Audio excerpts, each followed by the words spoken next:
Assalamualaikum warahmatullahi wabarakatuh. Kami di sini akan menjelaskan tentang geopolitik Indonesia. Kelompok 6 beranggotakan Adelina Rizkita dengan nomor NIM 2006399, Arini Nurfadilah dengan nomor NIM 2006515, Mita Cairunisa dengan nomor NIM 200609, Muzdalifah dengan nomor NIM 2000475, Rufaidah Natasya dengan nomor NIM 200404045, dan saya sendiri Zidan Ahmad Farha dengan nomor NIM 2008750. Baik, selanjutnya di sini saya akan menjelaskan tentang konsepsi wawasan Nusantara. Konsepsi wawasan Nusantara menganut filosofi dasar geopolitik dan wawasan kebangsaan yang mengandung 3 unsur kebangsaan, yaitu rasa kebangsaan, paham kebangsaan, dan semangat kebangsaan. Ketiga unsur ini menyatu secara utuh dan mengkristal dalam Pancasila dan wawasan Nusantara serta menjadi jiwa bangsa Indonesia, dan sekaligus pendorong tercapainya cita-cita proklamasi. Konsepsi wawasan Nusantara merupakan konsepsi nasional yang bersifat filosofis yang memiliki visi jauh ke depan, suatu konsepsi yang dijadikan pedoman dan rambu-rambu, serta dorongan dan motif Indonesia dalam mencapai tujuan nasional, dan dijadikan sebagai landasan visioner.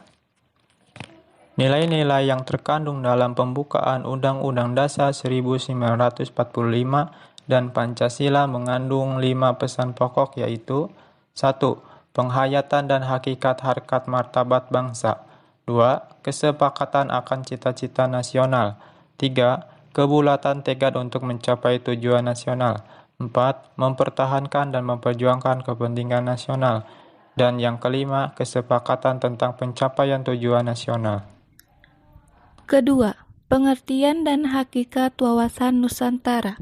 Wawasan Nusantara adalah cara pandangan suatu bangsa dalam hidup bermasyarakat, berbangsa, dan bernegara, serta dalam hubungan antar negara yang merupakan hasil perenungan filsafat tentang diri dan lingkungannya dengan memperhatikan sejarah dan kondisi sosial budaya, serta memanfaatkan kondisi guna menciptakan dorongan dan rangsangan dalam usaha mencapai tujuan nasional.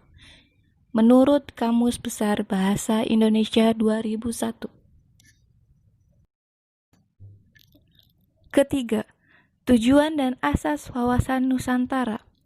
Tujuan wawasan Nusantara adalah kesatuan dan persatuan dalam kebinekaan yang mengandung arti. 1.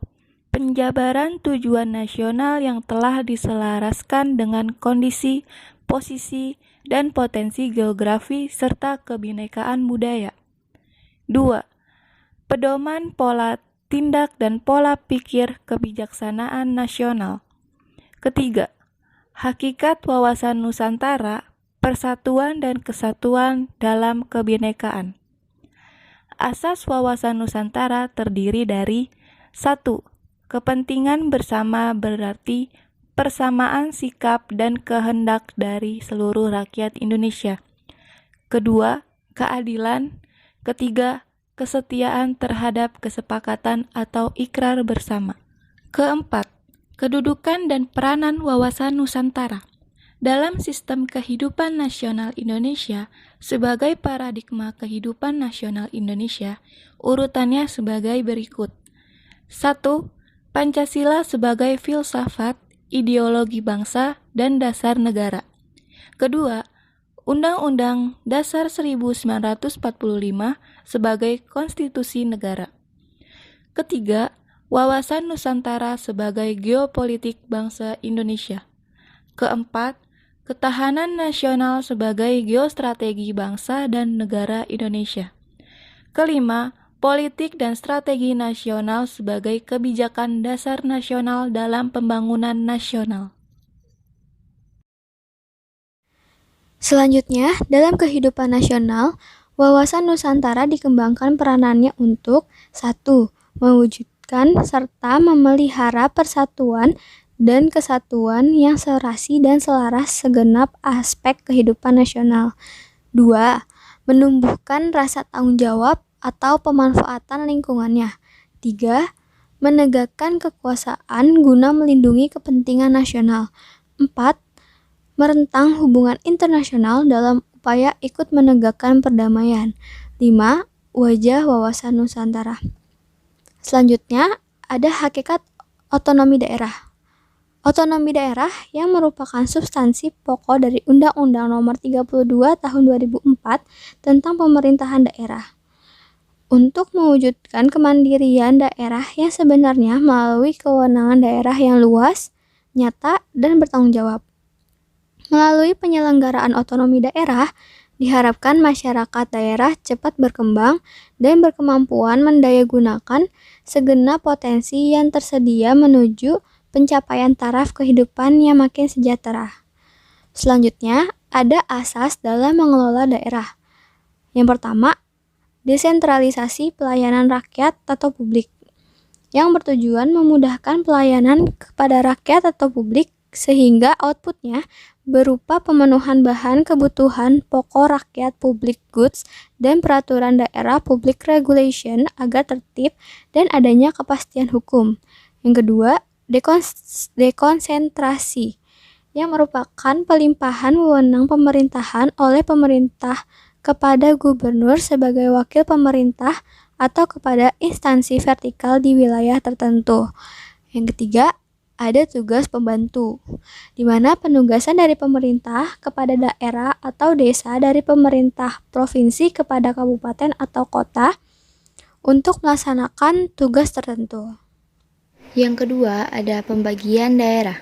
Wilayah Indonesia dibagi atas daerah-daerah provinsi, dan daerah provinsi itu dibagi atas kabupaten dan kota yang masing-masing mempunyai pemerintahan daerah. Pasal 2 Undang-Undang Nomor 32 Tahun 2004. Pemerintah provinsi yang berbatasan dengan laut memiliki kewenangan wilayah laut sejauh 12 mil diukur dari garis pantai ke arah laut lepas atau ke arah perairan kepulauan. Pasal 18 ayat 4 Undang-Undang Nomor 32 Tahun 2004. Asas ini bertentangan dengan Deklarasi Pemerintahan RI dan telah dikukuhkan melalui UNCLOS serta diratifikasi dengan Undang-Undang Nomor 6 Tahun 1966 tentang Perairan Indonesia. Yang ketiga, ada pembagian kewenangan. Menurut Undang-Undang Nomor 32 Tahun 2004 tentang pemerintahan daerah mengatur tentang kewenangan pemerintah dan pemerintahan daerah, yaitu 1. Kewenangan pemerintah berdasarkan pasal 10 ayat 3. Yang kedua, kewenangan wajib pemerintah daerah provinsi berdasarkan pasal 13. Yang ketiga, ada kewenangan pemerintah daerah kabupaten dan kota berdasarkan pasal 14. Yang keempat, ada kewenangan pemerintah daerah untuk mengelola sumber daya alam dan sumber daya lainnya di wilayah laut pasal 18.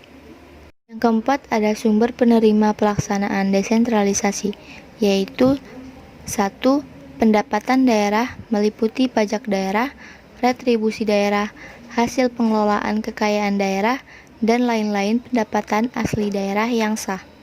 Yang kedua, ada dana perimbangan daerah terdiri dari dana bagi hasil dari pajak dan sumber daya alam, dana alokasi umum, dana alokasi khusus, pinjaman daerah. Daerah dapat meminjam dari dalam negeri dan luar negeri melalui pemerintah pusat dengan persetujuan DPRD dan lain-lain. Penerimaan yang sah termasuk dana darurat berasal dari pinjaman APBN. Yang kelima, ada daerah frontier. Daerah frontier terjadi karena yang pertama, dorongan ekonomi berupa kemudahan masyarakat untuk dapat memenuhi kebutuhan hidup.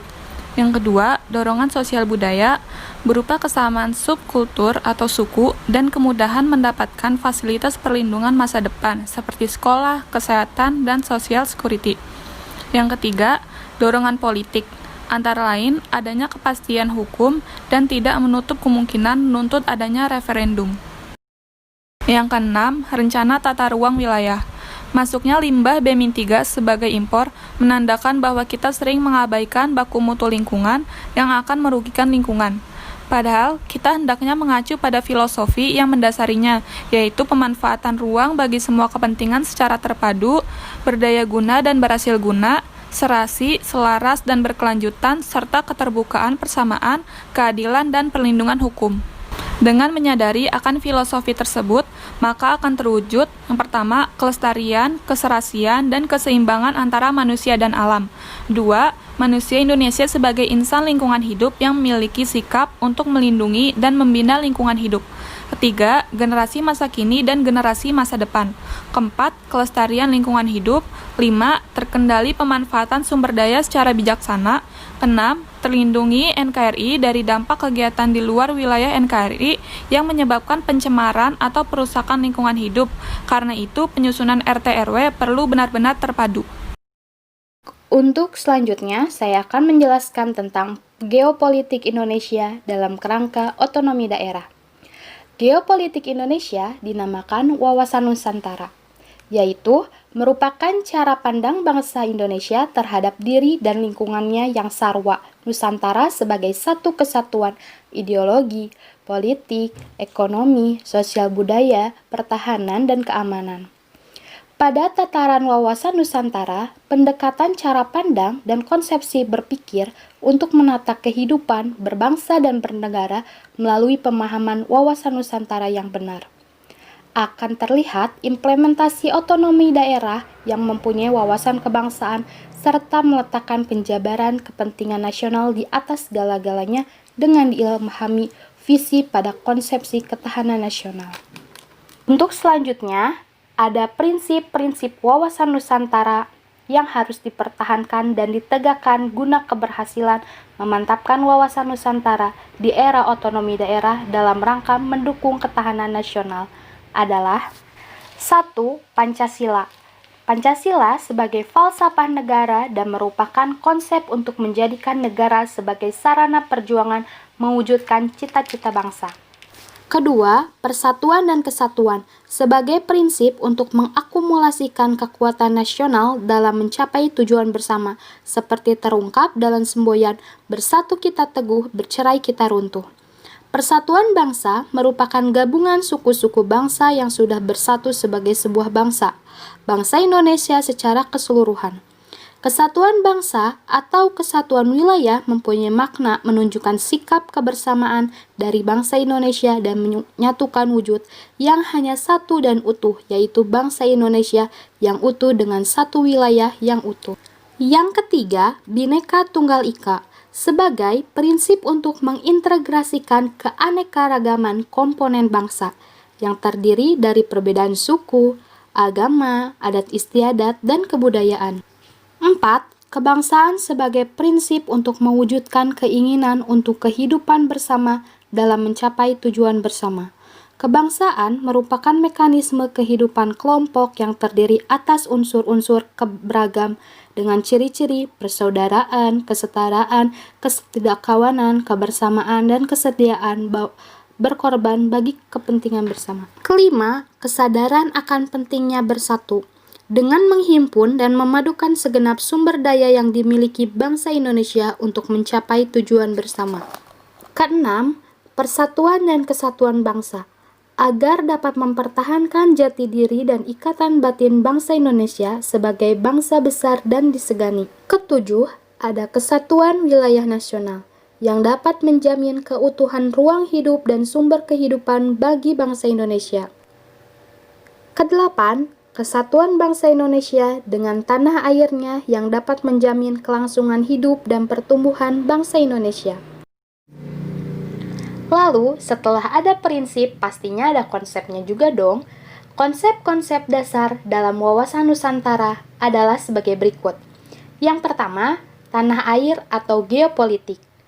Tanah air geopolitik adalah konsep untuk mewujudkan kedaulatan bangsa atas tanah airnya dengan memanfaat konstelasi geografi Indonesia, yang memerlukan keserasian antara wawasan bahari, wawasan dirgantara, dan wawasan benua dalam usaha mencapai tujuan negara Indonesia.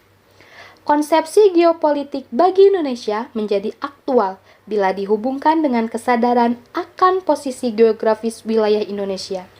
Kepentingan atas integritas nasional dalam kondisi geografi yang terpecah-pecah, pengambilan peran dalam kawasan regional, dan antisipasi ancaman kekuatan-kekuatan asing yang melibatkan negara adidaya di kawasan regional.